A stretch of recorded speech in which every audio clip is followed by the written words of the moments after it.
Have you ever watched a horror movie and thought to yourself, I wish that was me and my friends trying to escape from that bloodthirsty killer? Or even that you were the bloodthirsty killer chasing a bunch of helpless teenagers? If you answered yes to either of these, I'm a bit concerned about you, but I'd also tell you that Dead by Daylight's probably the game for you. Teams of 4 survivors must work together to outrun the killer, repair the generators, and escape. Meanwhile, the killer has to do everything in their power to hunt the survivors down, stop the generators, and sacrifice them to the entity. Featuring both original killers and iconic ones from all your favourite horror movies, Dead by Daylight is the game to play to live out your horror movie fantasies. But you might be thinking, that's great and all, but how do I really get into the game? How am I supposed to progress or level up? Well, that's what I want to focus on in this video. Aside from a basic rundown of how to play the game, I want to go into detail about something I've always seen new players struggle with, which is leveling and unlocking perks. I will be putting timestamps below in the description if you want to just skip ahead to certain parts.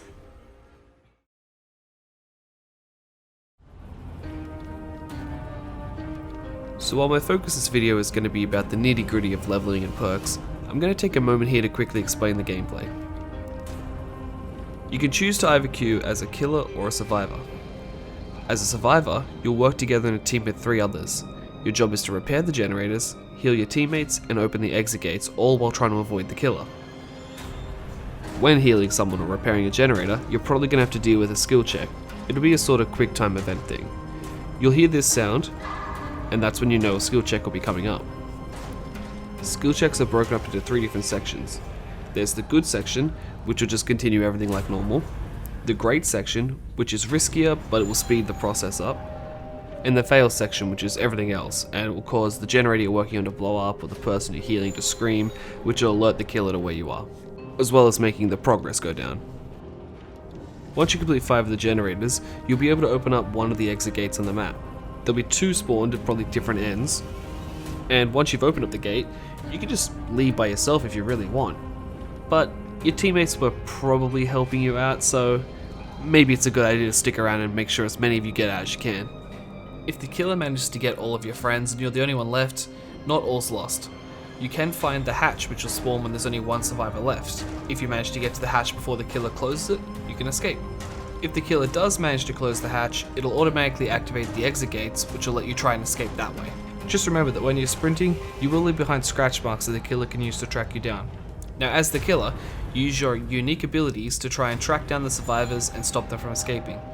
To do this, you want to hit them to injure them, hit them a second time to down them, and then you have to carry them to a nearby hook to begin the sacrifice. I'd strongly recommend after hooking someone that you leave and try and find someone else. The survivors have stopped doing generators at this point to try and save their teammate, which will buy you some valuable time. This will allow you to get a hold of another survivor, build up the momentum you need, and snowball the game to a victory. Whereas if you were just to camp the person you put on the hook, you're giving the survivors so much time to just go work on the generators and pretty much guarantee that they're all going to escape and you're only going to get the one. When you put a survivor on the hook, they're going to enter one of the 3 stages of sacrifice. The first stage, they'll sort of just be hanging there, and they'll have the choice to try and escape if they want to. If they do try to escape, it's a very low chance, I think it's something like 4%, and if they fail, it's going to speed up the rate of sacrifice by a lot. Once the bar reaches the halfway mark, they enter the struggle phase. In the struggle phase, they need to mash the struggle button in order to keep themselves alive long enough for someone to come save them. If they let go, or the bar hits 0, then they'll be sacrificed to the entity, which is a giant spider. That's almost about as big as the ones in my backyard. These stages also apply for each time you hook someone. So, if you hook someone, and they're pulled off the hook almost immediately, it doesn't matter, because the second time you hook that person, they're going to instantly skip ahead to the struggle phase, and the same thing will happen for the sacrifice phase. So really, you can think of it as less needing to keep people on the hook for a certain amount of time, and more you just need to hook them 3 times. Since each killer has their own unique playstyle, there's a bunch of different ways you can play that could fit to anyone really. You got like stealthy killers like the Ghostface, the Shape, the Wraith. You got your mobility based ones like the Hillbilly, the Oni. You got your trap based ones, you got your ranged based ones. There's a whole bunch of different ways to play this game.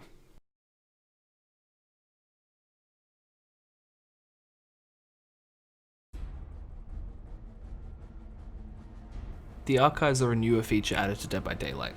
It's split up into two different sections, the Rift and the Tomes. The Tomes are basically a series of quests and missions you can do that will unlock blood points, lore entries if you're interested in the story of Dead by Daylight, as well as give you points to level up the Rift. The Rift is a battle pass. I'm sure you've probably heard of a battle pass at this point, but if you haven't, this is a series of rewards you can unlock, some free, some only if you pay for the pass. One thing I like about Dead by Daylight's implementation of this is that if you manage to get yourself most of the way through the battle pass, you'll pretty much earn back all the auric cells you spent on the battle pass in the first place.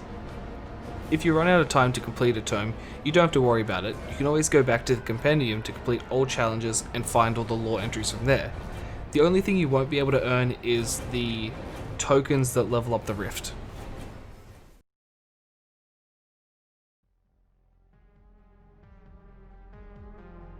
So in Dead by Daylight, there is three main currencies. You have auric cells, iridescent shards, and blood points.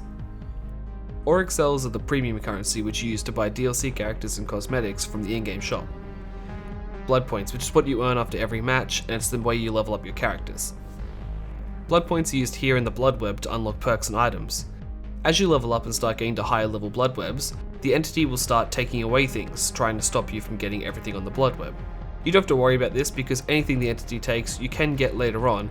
It just means you have to carefully choose what you want to unlock next to make sure the entity doesn't take away the thing you're trying to get right now. This is also the main way that you get perks. At the start you'll only have one perk to choose from, but then later on you get a choice of two and the entity's going to take the one you don't pick. Eventually you'll get to choose between 3 of them, and then finally 4 of them. At levels 30, 35, and 40, you'll have the option to get a teachable version of each character's perk. I'll come back to this later on when I talk about perks. Iridescent shards are a freemium type currency. Your account has a devotion level shown here. As you play, it levels up, and every level you'll get a certain amount of iridescent shards. These have 3 main uses. You can either use them to buy a new killer or survivor, you can use them to get certain in-game cosmetics, or you can use them on the Shrine of Secrets, another perk related thing that I'm going to get to in the next section. So next I'm going to get into what I really want to talk about in this video, which is perks.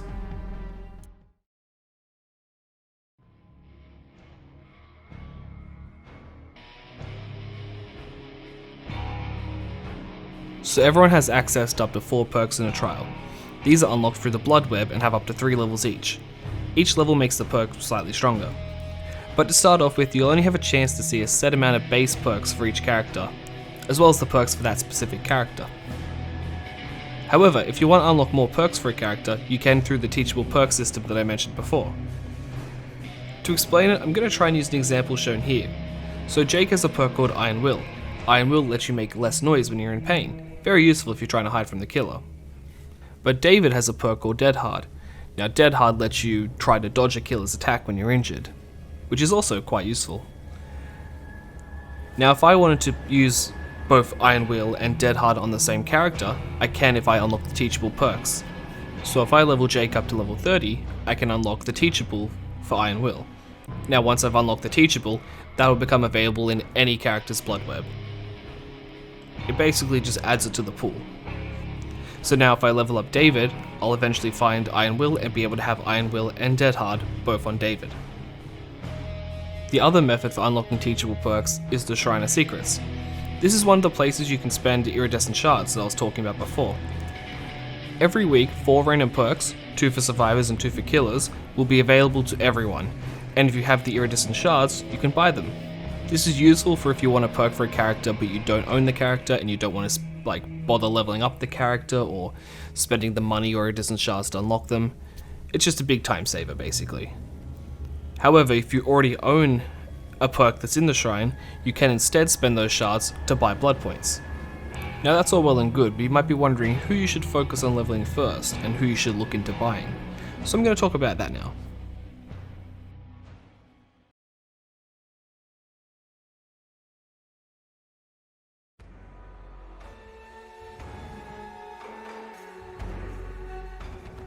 The first thing you should do when starting out in this game is to get a good idea of what you want to play and what you want to invest in, be it killer, survivor, or which particular characters.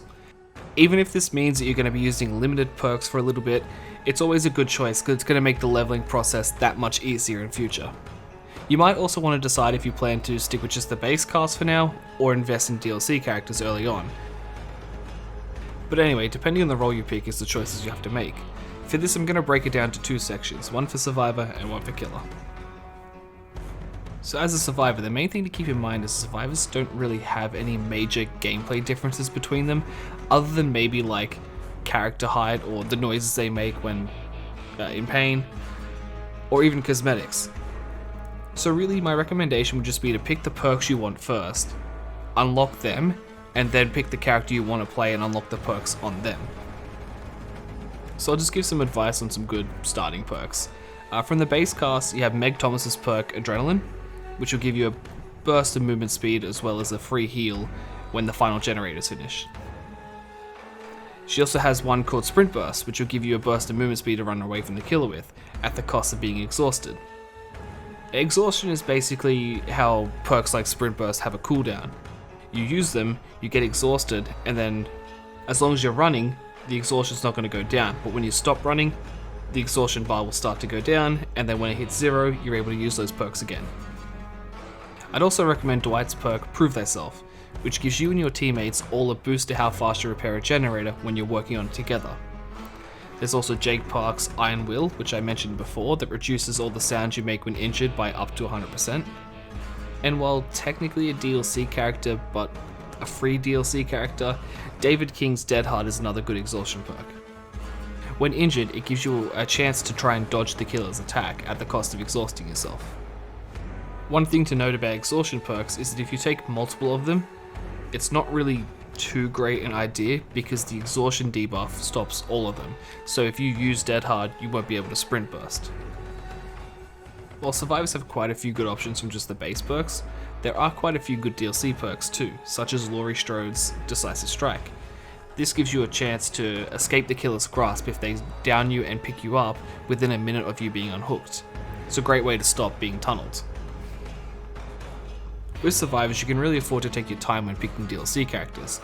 You have a lot of good options in the base roster, so really, you can just sort of look at DLC perks, figure out what you want to make your own fun little build with, and then work towards it. For example, Jane Romero has a fun perk called Head On, which lets you jump out of a locker and stun a killer when they're walking past. So you might want to make a build based around playing around with lockers. And in that case, you then invest in Jane Romero, level up and unlock that perk. Now for killers, I'd say it's much more different than Survivors. The first thing I'd recommend is try all the killers you have available to you. While having no perks unlocked is going to make it a bit harder to get an idea of what a match would be like, it'll at least give you an idea of the killer's playstyle and which ones suit you the most, as well as which perks complement those killers. For example, the Shape wants to be as stealthy as he can so he can sneak up on Survivors. So if he uses the Doctor's perk, Monitor and Abuse, you can use that reduced terror radius or heartbeat to sneak up on a survivor at the small cost of having a larger terror radius when in a chase. Now for my recommendation on the killers you'll have at first, I'd recommend the Wraith and the Hillbilly. Hillbilly being a very strong killer once you get the hang of his chainsaw, and the Wraith being a good introduction to playing stealthy. The Huntress is also a nice character to play when starting out, having the trade-off of less movement speed, but instead having a ranged attack. For perks to work towards, I'd say two solid ones would be Hillbilly's Enduring, which reduces how long you're stunned for, and the Nurse's Calling, which lets you see nearby survivors that are healing. This could be really good for tracking people down, while you're still in the phase of the game where you're learning how to track people on your own. For DLC killers though, I'd say your best choice would be to look up what each killer power does, and then decide based on what you think will be the kind of killer you like. Though if you're a fan of the movies, sneaking around as Michael Myers, the Shape, or chasing people as Freddy Krueger, the Nightmare, it's pretty fun. When it comes to perks though, one I would recommend for newer players would be Leatherface, or the Cannibals perk Barbecue and Chili. This has two effects. One lets you see faraway survivors when you put someone on the hook, which is pretty good for giving you an idea of where people are and what you should do next. But the main reason I recommend it is every time you hook someone, you get a stack, which will give you 25% more blood points at the end of a trial. So if you hook every single person at least once, you'll get double the blood points at the end of the round.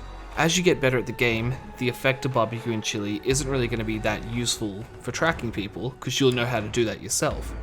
But those extra blood points are always going to be really nice and come in handy, which is why at the start when you're unlocking perks on people, I'd recommend this one for leveling up quicker.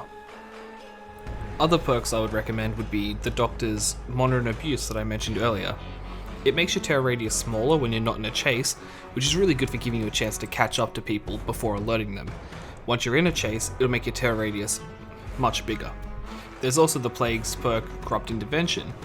This will block off 3 faraway generators at the start of a match for up to 2 minutes, which is really good because this means survivors are going to have to come towards where you spawned and work on those generators, and it helps you buy a bit of time to get that snowball going. But if you're still having trouble and you feel like survivors are getting generators done too quick and you need to slow them down, the Clown's got your back with his perk Pop Goes the Weasel. Every time you hook someone, the next generator you kick within the next minute is going to lose 25% of its progression. This will buy you a lot of time if used well. And that's like the main thing is when you're playing Killer is time. There's also plenty of other great situational perks to look out for. But to start out, I would say try the base characters, try Killer and try Survivor, and just see what playstyle you like and what you want to focus on. Between quests, archives, double blood point events, you'll have plenty of time to level alternate characters. Try out whatever build you want and just experiment. It's the best way to figure out how you want to play. So I hope I was able to help anyone watching this video today. Dead by Daylight's a really enjoyable game, and with all the new content coming and the general quality of life updates we're getting, such as easier leveling, the upcoming visual updates, the map rebalancing, the game's just getting better and better over time. And whether you plan to play alone or play with friends, casual or competitive, there's just always a place for you within the game. So any questions you have, just drop them below in the comments and I'd be happy to help you out. Anyway, thanks for watching, and I'll see you in the next trial.